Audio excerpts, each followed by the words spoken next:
o pai corrige ao filho para que o filho seja participante da sua santidade, ou seja, da sua estrutura, da sua beleza, da sua forma de ser. Ele é santo.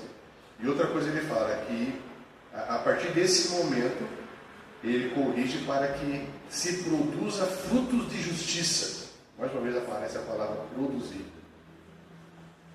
Então, eu vejo que isso muda muito a perspectiva. O que é a perspectiva? É o ponto a partir do qual você lê o seu mundo. Então, muita gente ora pedindo para que as situações que estão em volta da sua vida mudem. Isso é uma perspectiva. É quando você olha a partir da sua necessidade, do seu desejo de que tudo mude. Mas quando você começa a ver isso a partir dessa sinergia divina, a partir desse lugar em Deus, né, dessa intercessão que acontece incrível, você vai começar a ver que tudo isso está trabalhando para algo. Para quê? Para que produza algo em você.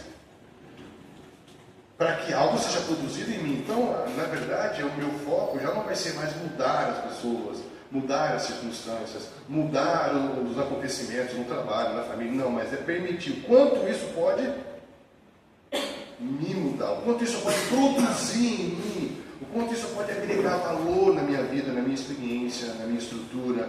E isso, de alguma maneira, pode influenciar as pessoas que estão no meu meio, pode trazer mudanças para o meu meio, creio que pode, mas não é esse a prioridade. A prioridade é que tudo que acontece à nossa volta deve produzir algo dentro de nós. Porque existem coisas que são obras, existem coisas que são fruto. O que é obra? São coisas que você faz. O que é fruto? Aquilo que tem que ser gerado e produzido dentro de você. O que é obra? É carne. O que é fruto? Aquilo que o Espírito produz dentro de você. Então, tudo que acontece na nossa vida é para quê? Para que se produza algo dentro de nós. Que gere em nós uma justiça, uma ordem. Estão entendendo? Todas essas pressões da vida vão trazer uma ordem dentro de nós. Vão reposicionar coisas dentro de nós. Né? E isso vai nos tornar homens mais capazes de poder produzir modelos e padrões nos lugares em que nós estamos. E não apenas fazer coisas, isso é obra, mas produzir. Algo tem que ser produzido. E deixe que essa sinergia, que todas as coisas cooperem para o seu bem. Isso é uma maneira de ver o mundo que vai mudar a sua vida. Conseguir ver Deus em todas as coisas, entender que a vontade de Deus não é algo que você vai buscar. A vontade de Deus é onde você nasceu. Eu sou a vontade de Deus, eu não busco a vontade de Deus. Está escrito em João 1,12, que aqueles que creram no seu nome e receberam, passaram a ter o direito de serem feitos filhos de Deus. Adoção. Paulo explica isso como adoção. Versículo seguinte fala: não nasceram da carne, da vontade do homem, nem da carne, mas de Deus. Não nasceram da vontade da carne, não nasceram da vontade do homem, mas nasceram da vontade. Então, o que é a vontade de Deus? A vontade de Deus eu chamo de lugar de nascimento. Eu nasci em Deus, eu nasci num lugar chamado vontade de Deus. E eu começo a perceber que todas as coisas que acontecem à minha volta estão numa sinergia, trabalhando e cooperando para o meu bem, para que eu continue sendo fortalecido no seu amor dentro de mim e firme no propósito, até que a imagem do seu filho esteja cada vez mais impregnada em mim. Isso é um processo do Pai corrigindo, modelando, até que sejamos como Ele. Então agora imagine uma geração que quando corrigida se sente amada. Agora o problema está com quem está sendo corrigido ou com quem está corrigindo? Será que demonstramos amor quando corrigimos? E quem está corrigindo se sente amado porque demonstramos amor na correção? Ou seja, está me corrigindo para ser igual a quê? Como o quê? Não entendem? Existem padrões para dizer: eu estou fazendo isso para que você seja segundo a minha santidade, que não tem a ver com comportamento, mas natureza. Estão entendendo isso?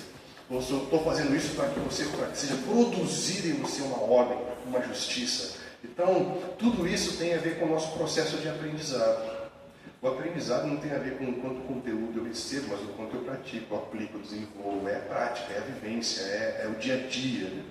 Então nós somos homens que têm muita informação e muito pouco aprendizado. Pessoas que ouviram uma mensagem durante 4, 5 anos, não quer dizer que elas aprenderam. Não é? Então isso que o Rodrigo trouxe para a gente é muito pontual mesmo. Obrigado, hein, Rodrigo. Mais alguém? Você falou também, eu refleti muito sobre essa questão das perguntas. Eu olho para a partir de uma nova perspectiva, está cheio de perguntas. Como fazer? Como operar nessa hora? Eu estou olhando uma nova portal.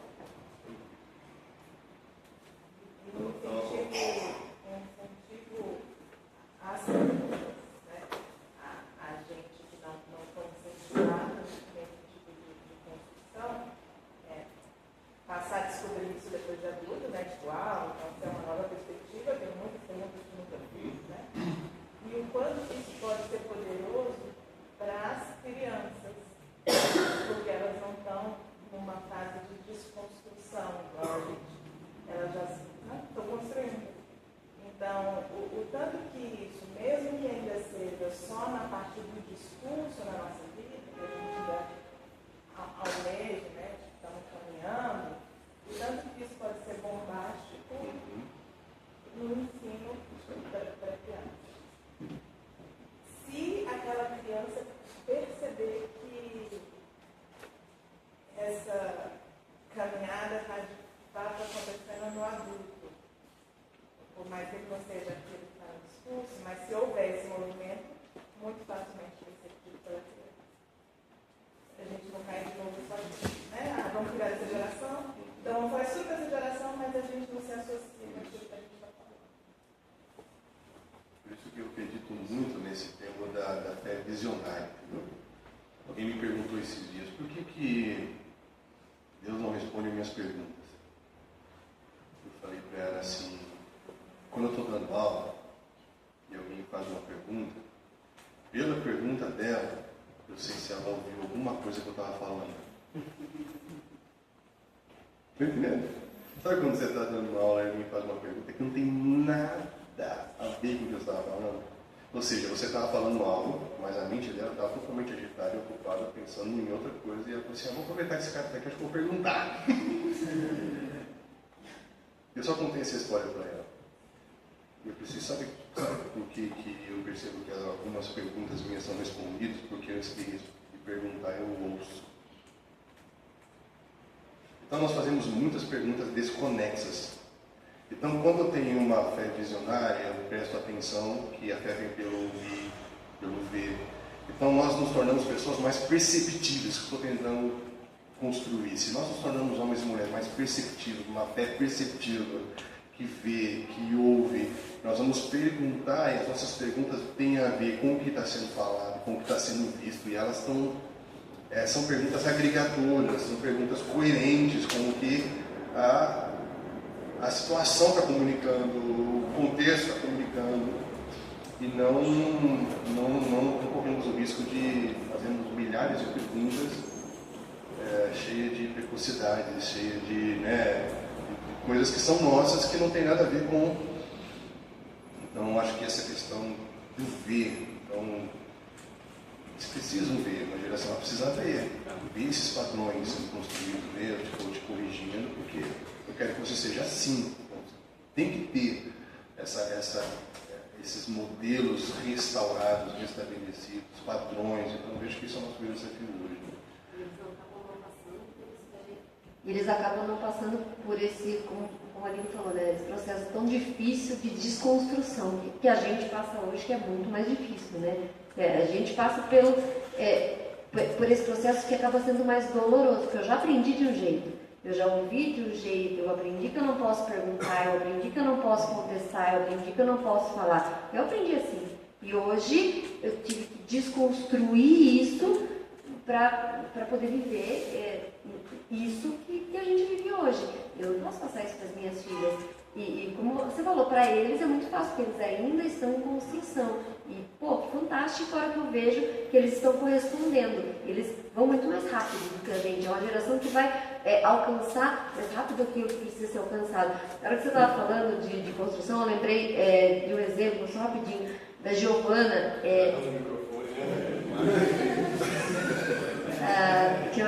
Giovana, da minha filha mais velha, elas estudaram um ano no colégio adventista. Então, né? Ok. Aí eles tinham lá uma aula de ensino religioso. E para ela, né? A gente tinha os estudos ali e a gente começava a ensinar isso para ela, e ela questionava e perguntava, e tinha para ela era tão natural ela falar o que ela não concordava, e se tornou para ela, então foi construído isso nela. E um dia ela estava na aula e a professora começou a ensinar sobre a construção do templo, né? Salomão? Era isso? Era isso, eu não lembro qual era o tema da aula lá. E daí a professora falou assim, construiu o templo, gente, igreja, igual essa igreja que a gente vai hoje, né? E aí ela, professora, dá licença, não, templo, igreja, não é isso que a gente vai, igreja somos nós, igreja é isso aqui que a gente está fazendo, falando das coisas do Pai, igreja somos nós. Aí a professora ficou toda perdida, toda desconcertada. Ai, gente, desculpa, Giovana, você tá certa. E aí um dia que eu fui pegar o boletim, a professora veio e falou, fiquei toda acendida. Falei, pô, Giovana, esse quer me quebrar as pernas, Giovana, a gente já não é adventista, você já tá na escola, a gente come bacon e você ainda vem, a gente come bacon, né? Filha, como é que você me dá uma dessa, Giovana? E aí, mas assim, pra ela, ué, mãe, mas a gente aprende isso. E pra ela era tudo muito natural, entende? Porque para ela aprendeu e eu estou ouvindo uma coisa que é diferente, espera um pouco, deixa eu questionar. E a gente fica hoje tão assim quando a gente escuta uma coisa, a gente dá aquele sorrisinho amarelo e ela já está sendo construída naquilo que para ela isso se tornou natural. Então é bem isso que você falou. E aí eu penso que, você que foi pensar o que a gente conversou agora, eu vou levando aqui uma frase, não vou saber quem mas a pessoa falou assim, na verdade, não tem um problema de aprendizagem, a gente tem um problema de ensinagem. Né? E daí, se a gente for pensar, o nosso pai nos fez para sentir prazer em aprender, que coisa fantástica. Né? Então, ao longo do nosso processo na Terra, onde que isso foi nos tirado? Né? Então, assim, a gente está com a batata quente bem na mão, nessa posição de temos que ensinar a educação, nossos filhos, e é muito sério, né? Então, assim, eu ia falar justamente isso agora. Na última conversa que eu tive com as minhas filhas, foi sobre isso. E eu estava falando para elas que o aprendizado tem que ser uma experiência. Não é? E elas estavam colocando uma música, eu falei assim, filho, que música ruim. Eu falei assim, mas pai, que é uma música boa? Ela ficou picando assim. Eu falei assim, filha, veja bem. Não, ela falou assim, mas é rock que é bom? Eu falei assim, não. Eu falei assim, mas deixa eu te explicar, não é qualquer. E aí eu estava falando com ela sobre justamente o experimentar. E eu falei assim, quais são os elementos que tem nessa música? Você percebe uma emoção dessa música? Isso tem coisas que te chamam a atenção, que te faz, que som é esse, de onde vem isso? Então, existe uma música que foi produzida, uma música que foi uma experiência, não foi uma gravação, foi uma experiência. Gravar aquela música foi uma experiência para o cara, para quem ouve, é uma experiência ouvir. Então, tudo isso eu tenho que... então não é apenas uma música que o cara tem que compor em 5 minutos porque tem que completar o disco para vender, porque já está vendida essa música, porque o rádio vai enfiar pela goela e todo mundo vai ter que consumir essa música. E aí a gente ficou conversando nesse sentido, né, e falando dos instrumentos, de relação muito musicais e gospel. Você tem que entender que o aprendizado é uma experiência, ouvir a música, produzir, são coisas que devem ser para nós uma experiência. E isso vai nos ajudar a investigar mais a nossa vida, o nosso dia a dia. O que isso pode produzir em mim? Não é apenas uma posição reativa. Estou entendendo? Eu só reajo às coisas que acontecem comigo. Não, mas as coisas que acontecem devem produzir algo em mim. Deve ser proativa, deve fazer com como que eu vou reagir, como que eu vou me mover, o que isso vai contribuir para aquilo que eu estou me tornando. E não apenas ser vítima do passado, vítima do que fizeram, vítima do que falaram, né? Como se a gente fosse colocar ainda a culpa nos portugueses que vieram. Então, assim, eternamente vítimas, eternamente reativos, eternamente passivos.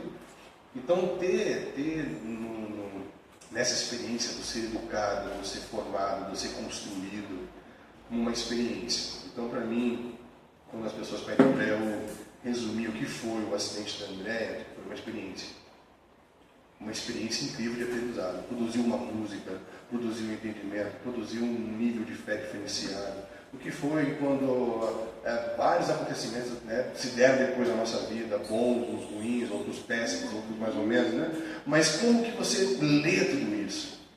Que tipo de experiência foi essa? O que isso produziu em nós? O que isso agregou no que somos, no que cremos, no que falamos, no que vivemos? E isso eu creio que vamos modelando, né? E vai estabelecendo esses padrões. As nossas filhas veem isso. As pessoas, elas creem, elas têm um nível de fé porque elas veem a forma como isso tudo mudou a nossa maneira de pensar a família, de pensar a nossa fé, de pensar a nossa vida com Deus. Então, eu acho muito legal essa perspectiva, né? esse ponto de leitura, isso que o Lívio e o Beto trouxeram para a gente falar aqui. Só uma pergunta em relação, você estava falando em relação ao Criador e à criação, né? Sobre, em relação à pergunta se o homem é bom e os novos bezerros de ouro, né? Os novos bezerros de ouro. Fui comentando essa semana, assim, em relação aos estudos que nós estamos fazendo, em relação ao restauro dessa essência do homem, né? Que o homem é bom e Deus quer restaurar essa pureza e que o mundo confundiu essa questão de ser feliz, né? E que a gente sempre busca, o nosso povo anseia, né? Anseia a Deus ao retorno por isso. Eu queria que você comentasse um pouco sobre isso. Não sei se ficou claro, né? Eu acho que sim.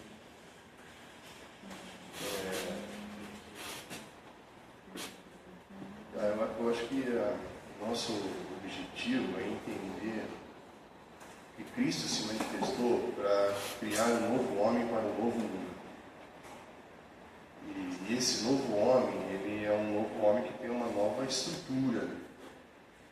E ter essa nova estrutura nada mais é do que restaurar a essência original. E você vê que esse novo homem, ele não é antropocêntrico, egocêntrico. Então as coisas não giram em torno dele. Ele não é o epicentro do mundo, ele é antropocêntrico. Né? O centro, o eixo a partir do qual as coisas se movem não está mais nele. Eu acho interessante que quando fala que por meio de um homem muitos se tornaram pecadores, e por meio da desobediência de muitos se tornaram pecadores, e pela obediência de muitos se tornaram salvos. E eu ficava sempre preocupado com essa palavra muitos. O que é muitos? De onde vem esse muitos? Eu fui ver a palavra muitos no grego é polo. Né? E tem polos, são eixos imaginários a partir dos quais tudo se move. Então, a partir da desobediência do homem, muitos homens passaram a ter como eixo central da sua vida o seu próprio ser. E a sua vida passa a girar em torno de si mesmo. Não é mesmo? Porque os caminhos do homem, que antes eram os caminhos de Deus, agora são os seus próprios pensamentos, seus próprios caminhos, e Isaías 59 chama isso de caminhos de iniquidade. Ou seja, há um processo, há uma transgressão. 1 João fala que a quebra da lei é a transgressão, ele quebrou um princípio.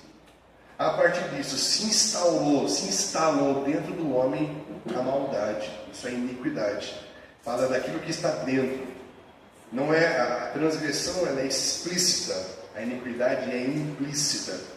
É algo que surge dentro do homem, na sua maneira de pensar, de sentir, de agir. E isso gera o pecado. Então, o que é o pecado? É quando o homem já não está mais na sua posição original por causa do mal que foi instalado dentro dele, por causa da quebra do princípio que foi feito de uma forma explícita, instalou uma maldade implícita que deslocou o homem do seu lugar original ao ponto de Deus dizer para ele: onde está você?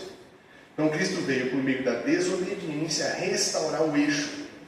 colocar o homem de novo em volta do eixo que é essa vontade do Pai, que é esse lugar de nascimento chamado vontade de Deus. Por isso que em Cristo hoje já não somos mais alma vivente, no sentido de homens que são governados pelo que sabem, pelo que sentem ou pelo que querem. Mas somos homens que têm em si o Espírito vivificante, ou seja, a capacidade de serem governados pelo Espírito, em que agora, o que Paulo explica em Coríntios, se eu prego por livre e espontânea vontade, parabéns para mim. Se não quero, pesa sobre mim essa obrigação, ou seja, está acima da minha vontade. Então ele já entendeu o que é ser um espírito vivificante. Há um fogo que queima de um chamado que persegue, algo que transcende o meu querer, algo que transcende a limitação da minha compreensão do que é o homem, do que é a vida, é algo que transcende a forma como eu vejo a terra, a ecologia, a biologia. Então, nós vemos que Cristo veio para restaurar o homem em toda a sua totalidade, recriar um novo homem que vê tudo de uma maneira diferente, um homem que, a partir dessa jornada em que ele está, essa realidade é produzida dentro dele. Então estamos sendo formados um novo homem, um novo mundo. Ele criou o mundo, colocou o homem como um agente de justiça para cultivar e guardar, ou seja, produzir e proteger a terra. Estamos juntos? Com o princípio da queda, a primeira coisa que é afetada é a terra. Então o homem se transformou aquele por meio do qual a terra foi tornada cativa. Então, mundo, homem. Processo de restauração, homem, mundo. Ele criou o mundo e dedicou o mundo ao homem.